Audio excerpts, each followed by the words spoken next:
In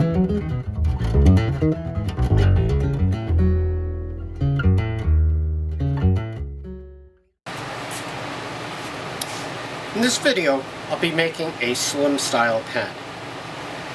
Each pen kit will have slightly different hardware, but the steps are pretty much the same. First step is to mark your blank using the tubes that came with your kit.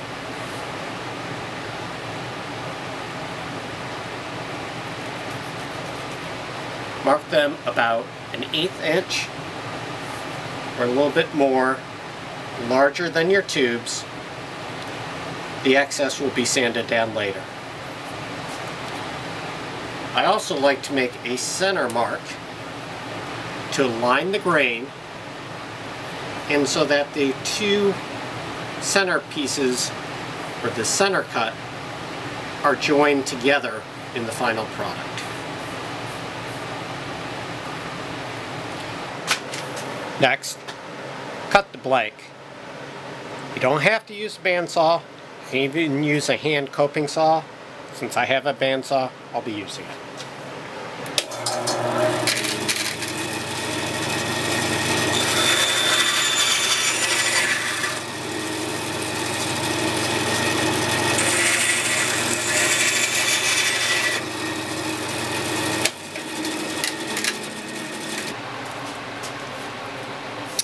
And find the centers by making lines across the diagonals.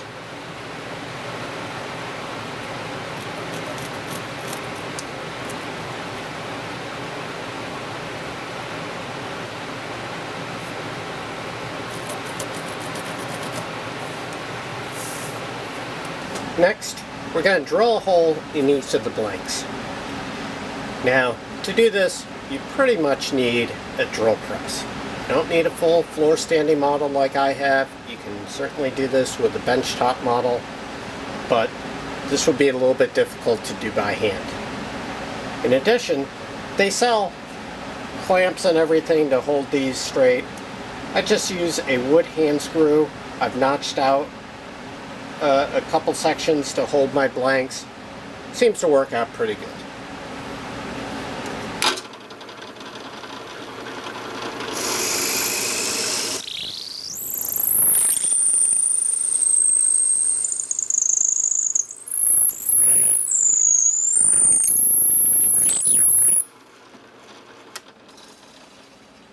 We'll glue the tubes into the blanks. I'm using a little CA glue to do this. Epoxy will work fine. I've done that in the past as well. With CA glue, I wear these cheap gloves.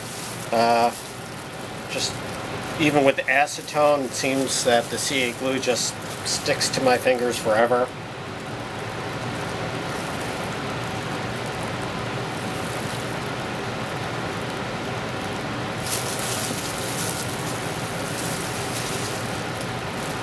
A slight twist when inserting them, push them in,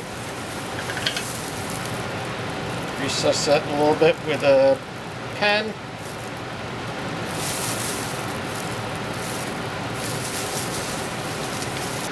now we need to trim the ends of the blanks and make them flush with the tubes. They sell pen trimmers. I don't have one, so I'll use my sander.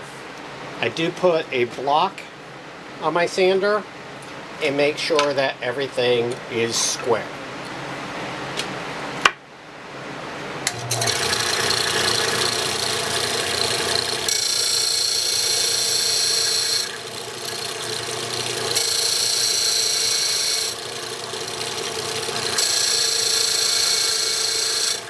I take my time with this step, and I don't want to drill into the tube. I just want to kiss the brass.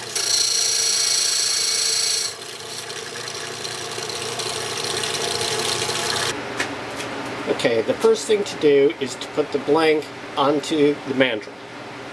This is a special pen turning mandrel. I think I got this one at Rockler. And a set of bushings. The bushings will vary based upon the type of pen kit that you're making. They don't come with the pen kit, you have to purchase them separately. These are specific bushings for a slimline pen.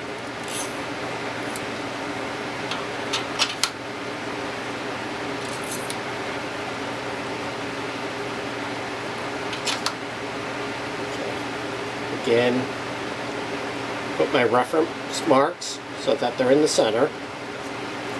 I am going to lose those reference marks after I start turning this, so when I take it off, I'll want to make sure that I keep my centers together.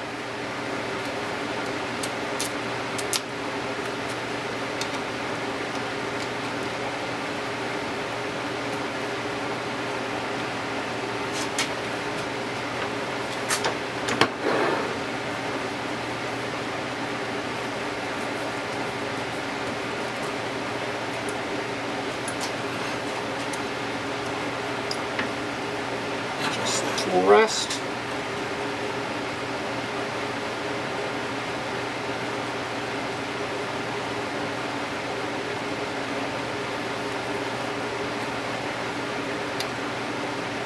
Rotate it, make sure nothing's going to hit.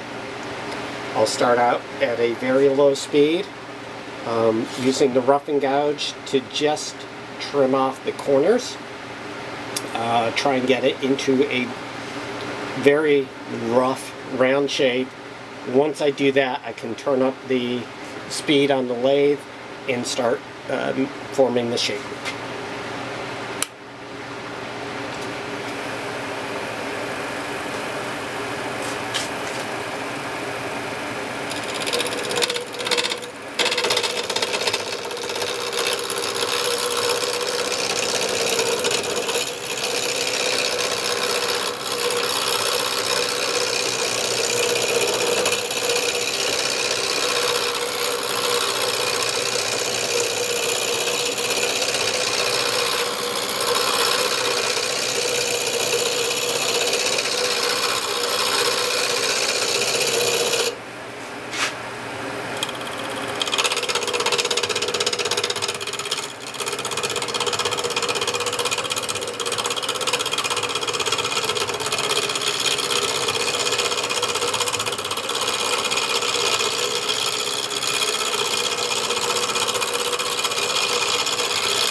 That did not go too well.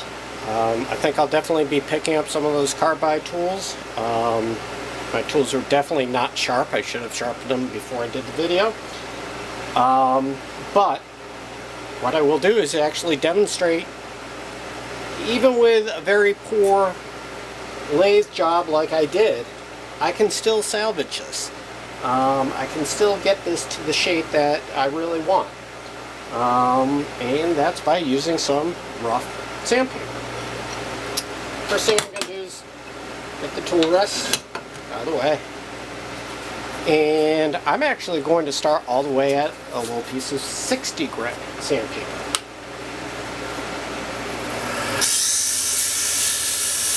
Now sure, a purist is going to say, do this by the lathe tools. And as I get better, I'll be doing more and more of that. But as I said, I'm a true novice at the lathe.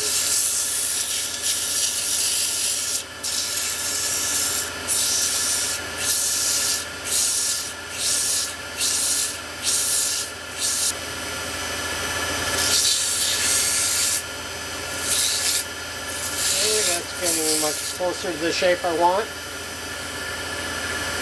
Gonna step up to 100 grit sandpaper.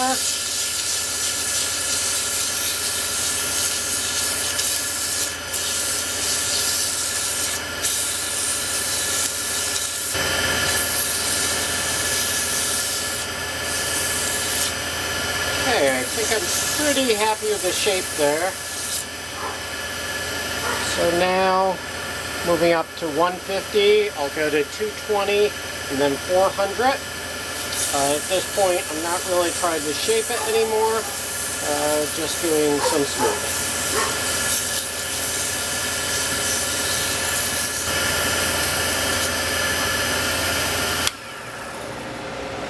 Okay, at this point, I'm going to clean up this area because we're going to be moving on to the finishing. I'm going to clean off the pen with a little acetone. Try and remove any sawdust that might still be on it.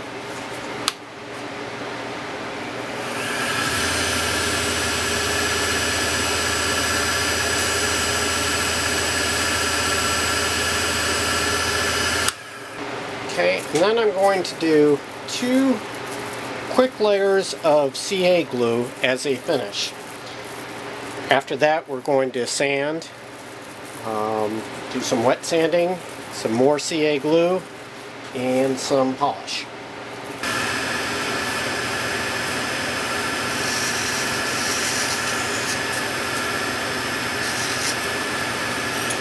And a little accelerator to help speed up the dry process.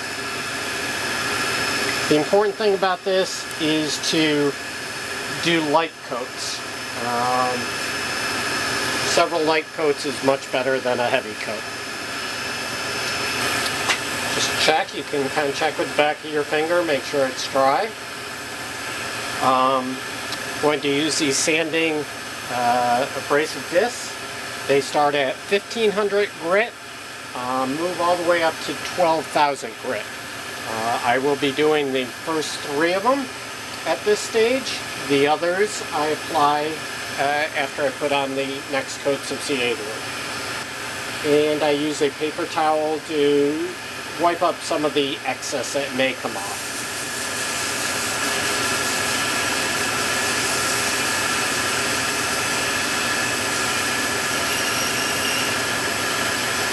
At this stage, I almost let my ears help me out here. It's both touch and the sound. When it's rough, you kind of hear a little noise. And once that kind of goes away, you know it's you can move on to the next grit.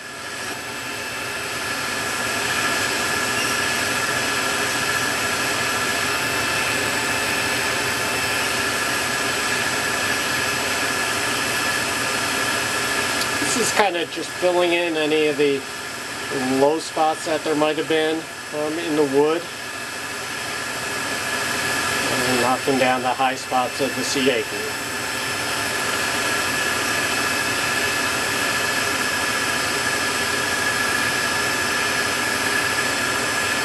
Okay, that seems good. Going to now move on to 3 light coats of CA glue.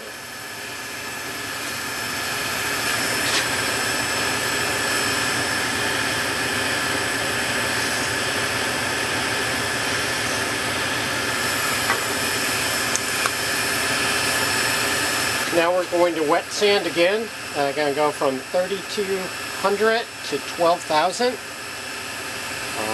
If you lose some of the shine that you have on there now, don't worry about it. Again, it will be buffed back into high gloss. And last one.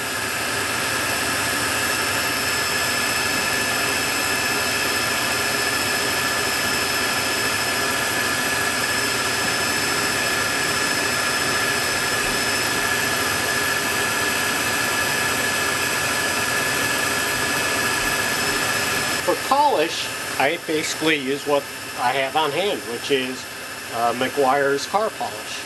I found it works very well.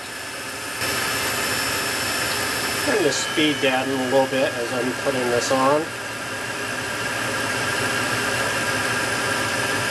Doesn't go flying all over the place. Now some people not use any kind of rags around a lathe. Just be mindful if you're using a rag. I use these microfiber towels. They don't seem to have as many threads that may get wrapped around. Again, I'm just also mindful when using them. Okay, now I'm going to bring the speed back up and buff this out. At this point, I'm applying a little bit of pressure. Not great, but probably more than I would at any other steps.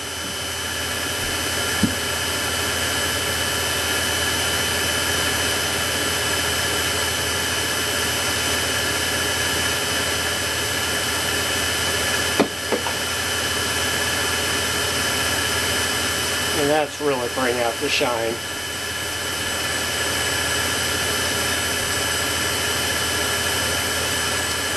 Okay. Now the next step is optional, but since I have the car supplies out, I usually hit it with a little car wax. Again, just the Meguiar's wax.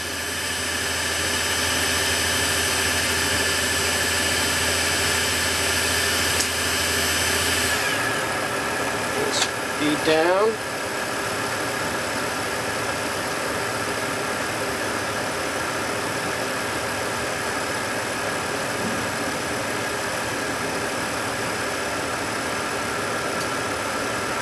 And just like waxing a car,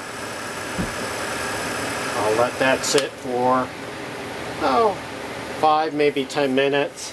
Do the final buffing now.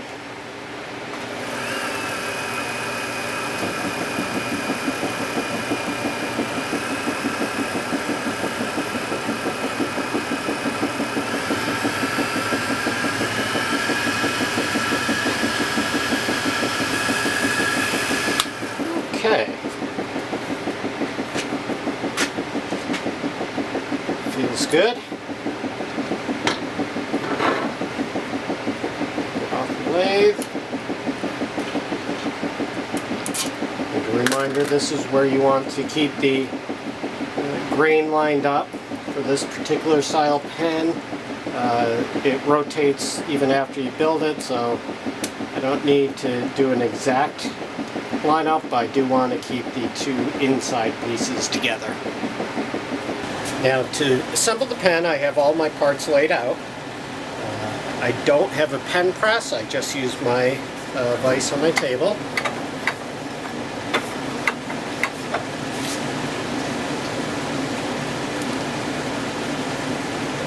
Together the tip of the pen first. And just take your time on this step. Make sure that everything gets lined up properly.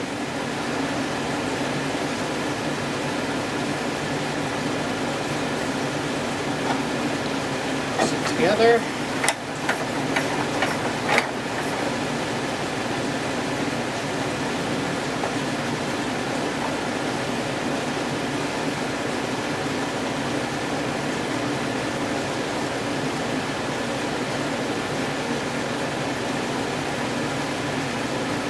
Nice and slow on this piece. Don't want to go too far or the ink will stick out too much.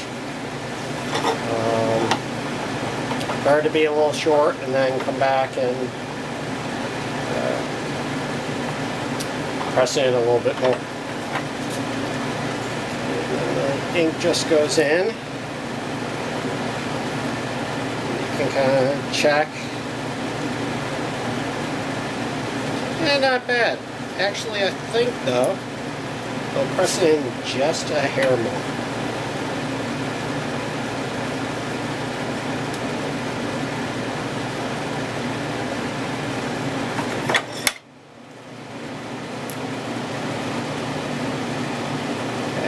That looks a little better.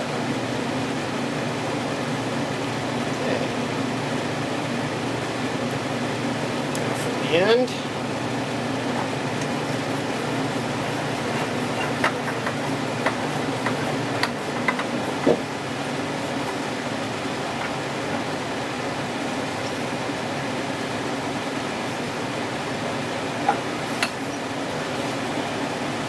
The ring. Put the two parts together.